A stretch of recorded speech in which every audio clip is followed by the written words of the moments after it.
안녕하세요. 저는 성경 속에 감춰져 있는 하나님의 비밀이 되신 예수 그리스도에 관한 신비의 말씀을 전하는 영마로입니다.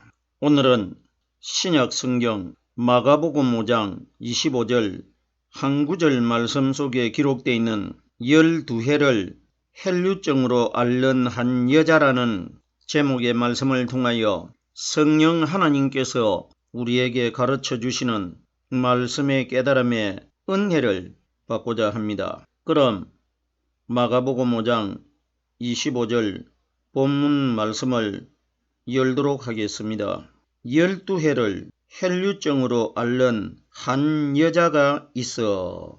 신약 성경에 헬류증 앓는 이 여자의 사건은 복음서에 여러 곳에 기록이 되어 있지 않습니까? 우리들에게 아주 유명한 사건인데 이 헬류증 여자의 사건이 우리들에게 무엇을 예수님께서 비유적으로 말씀하셨는지 모르고 이 성경을 읽고 있지 않습니까? 그러면 우리들이 사람의 원리로는 한 여자가 어떤 헬류증이라는 병에 걸려 있었는데 그 여자가 예수님에게 찾아와 가지고 예수님 몸에 손을 대었을 때에 그 헬류증이 깨끗하게 치료받게 되었다. 그러면 우리들이 대체적으로 오늘날 이 정도로만 이해를 하고 있지 않습니까? 그러면은 예수님이 이 땅에 오셔가지고 헬류증 걸린 여자를 깨끗하게 고쳐주셨다. 이것으로만 알아가지고 이것이 하나님이 우리에게 향하신 뜻이 되겠습니까?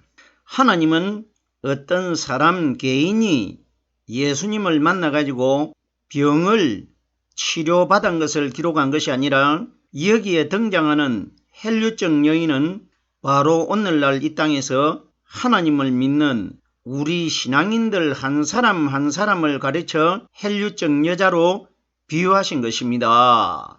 그럼 오늘부터 마가복음 5장 25절 말씀을 시작해서 마가복음 5장 30절 6구절 속에 기록되어 있는 헬류증 여자와 예수님과의 관계를 말씀을 설명드리고자 하는데 이 내용은 오늘날 우리들에게 이 말씀을 적용을 시키면은 이 땅에 오신 하나님이신 오순절날 임하신 성령님과 하나님을 믿는 우리 신앙인들과의 관계를 하나님이 기록해 두신 것입니다.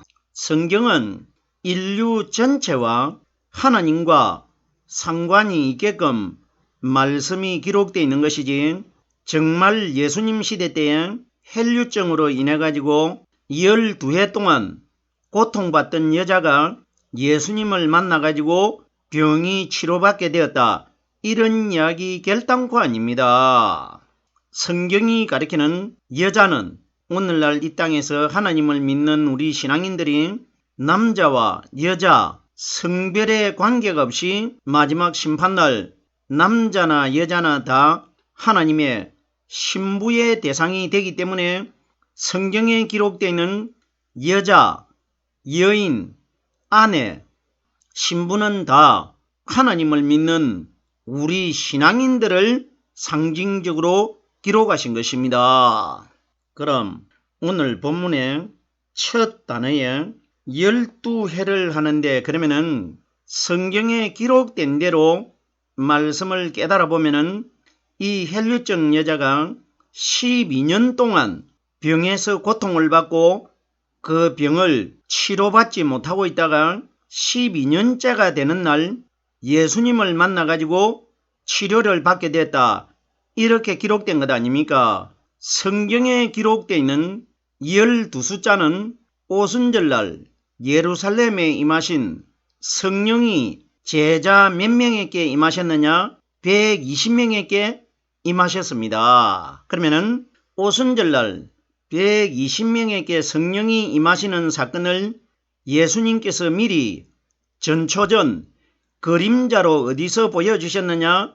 마가 요한의 다락방에서 유월절날 저녁에 그 다락방에서 예수님이 제자 12명에게 떡과 포도주를 나눠주었지 않습니까? 그 다락방에 오순절날 성령이 제자 120명에게 오십니다. 그러면 유월절은 오순절날의 그림자인 것이고 오순절날은 성령이 오시는 실제 사건이라는 것입니다. 우리들이 잘 깨달아야 할 것은 오순절날 성령이 오시는 그 다락방에서 예수님이 유월절날 저녁에 떡과 포도주를 나눠주신 사건은 오순절날 이 땅에 임하실 성령은 영이시기 때문에 사람의 눈에 보이질 않기 때문에 보이는 예수님과 제자 12명이 유월절날 저녁에 다락방에서 보여주신 것은 오순절날 보이지 않는 성령이 이 땅에 오셨을 때에 제자들 마음 안에서 일어날 말씀의 역사를 미리 예수님께서 유월절날 저녁에 보여주신 것입니다. 이러기 때문에 유월절이라는 뜻은 오순절날의 그림자 사건입니다. 유월이라는 이 단어를 깨달아야 유월절이 오순절날이라는 것을 깨달을 수가 있는데 유월이라는 이 단어는 한자를 제가 많이 모르는데 한자에 어떤 단어를 사용하고 있느냐? 넘을 유자, 넘을 월자 두 가지가 다 넘어간다고 기록이 되어 있습니다. 그러면 유월이라는 뜻은 넘어간다는 것은 49일 율법 시대가 해가 지면은 이스라엘은 하루가 바뀌기 때문에 49일 율법 시대가 넘어가고 나면은 50일 복음 시대가 넘어올 것이라 이걸 넘을 유자, 넘을 월자를 사용한 겁니다. 그러면은 유월이라는 뜻은 율법 시대는 넘어가고 복음 시대가 넘어온다는 것을 유월이라고 기록되어 있는 것입니다. 본문으로 돌아오겠습니다. 12해는 오순절날 성령이 오기 전까지는 성경이 가리키는 혈류증은 아담과 하와의 죄를 갖다가 혈류증으로 비유한 겁니다. 그러면 그때 그 여자 한 사람만 혈류증 병이 걸린 것이 아니고 그 여자는 우리 오늘날 하나님을 믿는 인류 전체의 모델의 대상의 사람입니다. 그러면 우리는 다 아담의 죄를 다 가지고 있기 때문에 우리는 다 혈류증에 다 걸려 있습니다. 우리를 미리 보여준 사람이 그 여자이고 그 여자가 병이 치료되는 것은 우리들도 예수님 안에 숨겨져 있다가 오순절날 이 땅에 임하신 성령이 가르쳐 주시는 말씀과 내가 하나로 깨달아질 때에 붙어질 때에 우리의 혈류증의 죄가 치료받게 될 것이라 이걸 미리 보여주신 사건입니다. 12숫자는 조금 전에도 제가 설명을 드렸는데 오순절날 이 땅에 임하신 성령의 숫자를 12숫자라고 비유하신 것입니다. 그러면 12해 동안 병을 치료를 받지 못했다는 것은 12숫자가 되는 성령이 이 땅에 오셨을 때에 우리 마음 안에 들어있는 아담의 근본적인 죄 문제를 해결받게 될 것이라 이것이 치료되는 것입니다. 그러면 120명에게 임하신 성령의 말씀이 혈류증이 되는 우리의 죄를 깨끗하게 치료시킬 것이라 이것이 기록된 겁니다. 보세요. 구약시대 때 야곱의 아들이 12명이라는 것은 정말 구약시대 때 야곱이라는 사람이 있어가지고 네 사람의 아내에게서 아들이 12명이 태어났다. 이런 것은 우리들이 생각할 필요가 없습니다. 왜? 하나님이 야곱이라는 사람에게 아들이 12명이 있었다. 이걸 기록하신 것이 아니고 야곱의 아들 12명은 다 그들의 기록되어 있는 말씀을 깨달아 보면은 오순절날 이 땅에 임하실 성령님과 연관되어 있습니다. 그러면은 야곱의 아들 12명은 오순절 성령 사건이라는 것입니다. 그리고 보세요. 야곱의 아들 중에 12번째 아들이 누구냐? 베냐민입니다. 베냐민은 오순절날 이 땅에 임하신 120명에게 오신 성령 그리스도를 상징하는 사람이 12번째 아들 베냐민입니다. 애굽에 있는 요셉이 10명의 형들이 양식을 구하러 왔을 때 요셉 앞에 머리를 조아리고 엎드려 있을 때에 요셉이 어떤 말을 했습니까? 너희가 가나안 땅에 너희 아비와 함께 있는 베냐민을 데리고 오라. 베냐민을 말째 아우라고 표현하고 있는데 그 말째가 몇 번째냐? 12번째입니다. 그러면 마지막 심판날 너희가 내 앞에 나올 때에 하늘나라에서 하나님 아버지와 함께 계시다가 이 세상으로 내려오신 성령의 말씀을 가지고 내 앞에 나와야 너희가 살 수가 있고 너희 아버지 집이 되는 가나안 땅으로 돌아갈 수가 있다. 이걸 말했지 않습니까? 성경의 12숫자는 오순절날 이 땅에 임하신 성령님의 숫자입니다. 계속해서 보십시오. 제자를 12명을 세웠고 12명의 제자들이 베세다 광야에서 떡을 나눠 먹고 그 조각 부스러기를 모았는데 12바구니에 가득 찼더라 이렇게 기록되어 있는데 성경이 가리키는 떡은 오순절날 이 땅에 임하신 성령이 우리에게 가르쳐 주시는 생명의 말씀을 예수님이 떡으로 비유하셨기 때문에 그러면은 12바구니에 떡 부스러기가 가득 찼다는 것은 오순절날 생명의 떡이 되신 성령이 이 세상으로 내려오셨을 때에 120명 마음을 바구니로 비유한 겁니다.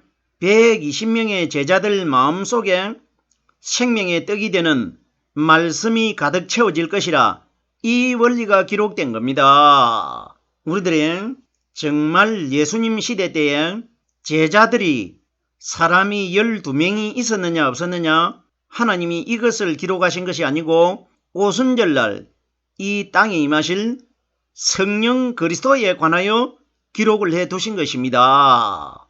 보세요.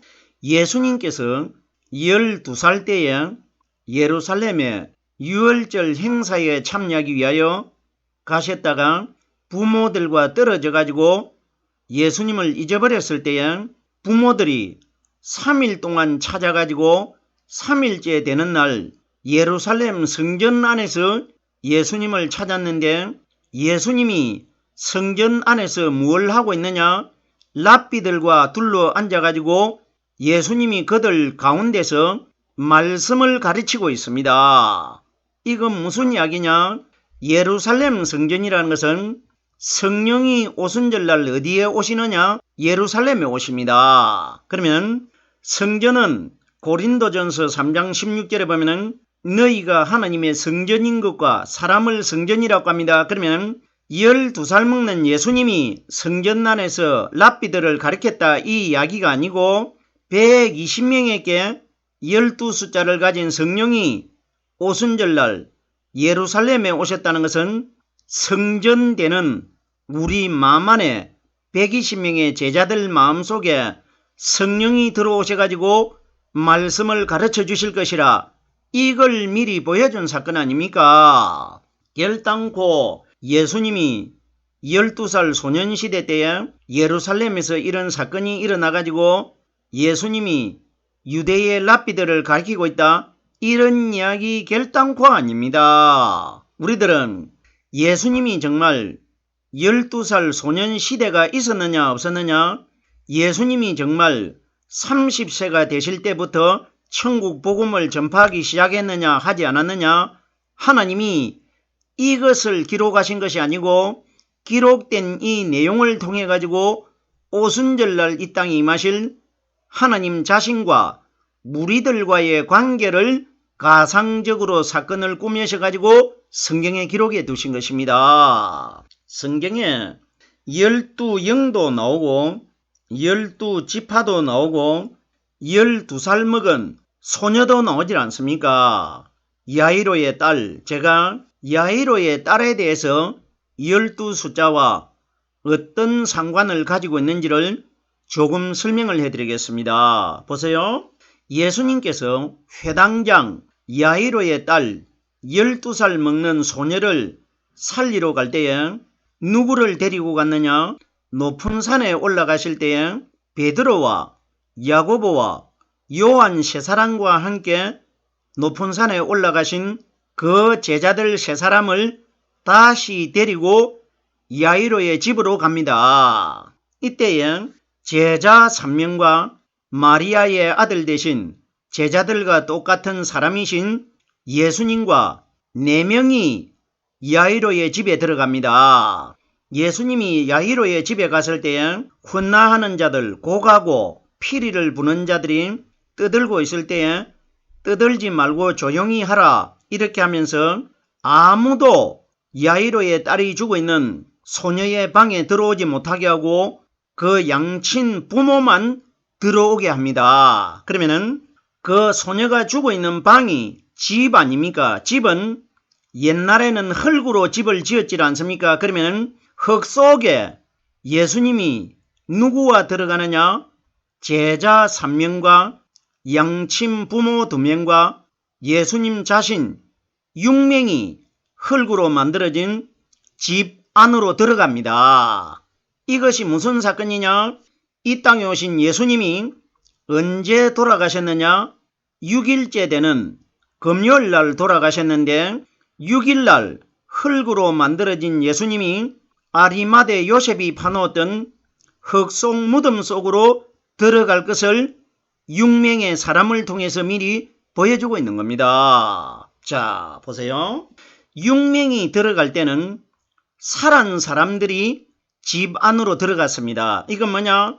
6일째 되는 날 예수님이 살아있다가 해가 질 무렵에 죽어가지고 6일날 무덤 안으로 들어갔습니다. 이걸 보여준 겁니다. 그리고 보세요.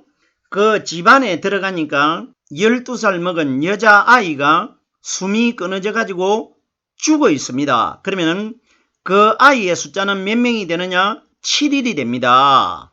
7명이 됩니다. 죽어는 있지만은 7번째 사람 아닙니까? 이건 무슨 이야기냐? 6일날 무덤 안에 장사되는 예수님이 7일날은 완전히 하루 종일 숨이 끊어져 가지고 죽어 있을 것이라 이걸 미리 보여준 겁니다. 우리들이 여자아이가 12살 먹는 아이가 방 안에 죽어 있다 이 이야기가 아니고 마리아라는 여자에게 태어난 율법의 예수님이 6일날 돌아가셔가지고 무덤 안으로 들어가셔가지고 7일날 안식일날 하루 종일 죽어 있을 것이라 왜 여자아이가 죽어 있느냐? 마리아라는 여자에게서 태어난 예수가 7일날 하루 종일 무덤 안에 죽어 있을 것이라 이걸 미리 보여준 겁니다. 자, 보세요. 예수님께서 들어가셔가지고 12살 먹은 소녀 아이를 살려냅니다. 그러면 예수님과 7명이 그 방 안에 들어있었는데 8번째 되는 사람이 어디에 들어있느냐? 예수님 마음 안에 성령 하나님이 들어 계십니다. 그러면 그분이 8번째 사람입니다. 그러면 8번째 사람이신 무덤 속에서 8일날 살아나신 오순절날 이 땅에 임하신 성령이 120명에게 오시기 때문에 12숫자를 가진 예수님 안에 들어있는 8번째 사람 성령의 말씀이 우리 죽어 있는 아내들을 말씀으로 일으켜 살려낼 것이라 이것이 기록된 겁니다. 정말 신비스러운 내용 아닙니까? 우리들이 이런 복잡한 내용을 알고 있습니까? 오늘 12회를 하는데 12숫자에 관하여 제가 성경에 기록되어 있는 대로 여러 가지를 설명을 드리고 있습니다. 12살 예수님도 기록되고 12살 소녀도 기록되고 12의 헬류증도 기록되고 이것 다 오순절 성령 사건입니다. 예수님께서 지금이 낮이 12시가 아니냐 이런 말씀도 하셨고 구약에 12조상도 있었고 바울이 에베소에 가가지고 성령을 받지 못한 사람들에게 안수를 하니까 성령을 받았는데 그들의 숫자가 다 12명이라고 기록되어 있다는 것은 오순절날 성령이 120명에게 오셨기 때문에 우리들이 12숫자를 가진 성령을 받기 위해서는 성령 받은 사람에게 안수가 말씀입니다. 말씀을 받아야 내 또한 120명에게 임하신 성령의 말씀을 받을 수 있다. 이것을 기록한 것 아닙니까? 12 기초석도 있고 12 진주문도 있고 12가지의 실가를 맺는다고 계시록에 기록이 되어 있는데 이것 다 오순절날 120명에게 임하신 성령으로 말씀 깨닫고 있는 사람들을 12 숫자로 비유한 겁니다. 자, 그러면은 오늘 본문 말씀에 12해를 혈류증으로 앓는 한 여자가 있었는데 12해라는 것은 정말 12년 동안 못 쓰는 피가 흐르고 그 병으로 고생하고 있었다. 이런 이야기가 결단코 아니고 120명에게 임하신 성령이 이 땅에 오셨을 때 나에게 들어있는 죄를 병으로 비유한 겁니다. 오순절날 임하신 120명에게 임하신 성령의 말씀이 내 속에 들어오시면은 내가 지금까지 괴로워하고 사탄에게 매임을 받아가지고 쉼을 얻지 못했는데 거기서 해방되는 것을 병이 치료되는 것으로 기록한 것입니다. 이 여자가 예수님 몸에 손을 댔다는 것은 정말 여자가 예수님 몸에 손을 댔는데 어떻게 병이 치료가 되겠습니까? 이런 이야기가 아니고 오순절날 보이지 않는 성령이 오시면은 사람의 눈에 보이질 않기 때문에 예수님 마음 안에 보이지 않는 오순절날 임하실 성령의 말씀이 들어 계시기 때문에 여자가 되는 우리 신부들이 오순절날 이 땅에 임하신 성령이 가르쳐 주시는 말씀과 내가 접붙임이 될 때에 말씀이 여자가 되는 우리 마음속에 영접될 때에 우리 마음 안에 들어있는 혈류증이 되는 사탄의 죄가 치료될 것이라 이걸 미리 보여주신 사건 아닙니까? 12해를 혈류증으로 앓는 한 여자가 있어 앓는다는 것은 죄를 가지고 있는 것을 앓는 것이라고 합니다. 한 여자라는 것은 사람 한 사람마다 아담의 죄를 다 가지고 있습니다. 이걸 한 여자라고 합니다. 성경에 보면은 한 여자라는 이 단어가 많이 기록되어 있지 않습니까? 누가복음 7장 37절 말씀해 보면은 그 동네에 죄인인 한 여자가 있어 정말 한 여자만 있겠습니까? 한 여자라는 것은 우리 신앙인들 한 사람 한 사람을 가리켜 한 여자로 비유한 겁니다. 오늘날 나를 가리키는 것입니다. 마가복음 7장 25절에도 보면은 가나안 여자 수로보니게 여자가 예수님이 오신 소문을 듣고 예수님에게 찾아와 가지고 어린 딸을 둔 한 여자가 있어 한 여자라는 것은 그때 정말 여자 한 사람이 예수님에게 찾아왔다 이 이야기가 아니고 오늘날 현재 이 땅에서 하나님을 믿는 나를 가리켜 한 여자로 비유한 겁니다. 그러면 우리 오늘날 이 땅에 살고 있는 예수님의 여자가 되는 아내가 되는 우리들은 한 여자라는 것은 한 사람 한 사람이 신부가 되는 우리가 신랑 되는 그리스도와 함께 둘이가 한 쌍으로 만나야 된다. 이걸 한 여자라고 기록되어 있는 것입니다. 계속해서 보십시오. 마태복음 26장에는 보면은 한 여자가 매우 귀한 향유 옥합을 가지고 와가지고 여기도 한 여자입니다. 한 명 한 명이 예수 그리스도 안에 들어있는 오순절날 이 땅에 임하신 성령의 말씀을 우리가 받아야 된다. 이걸 한 여자로 비유하신 것입니다. 계속해서 보십시오.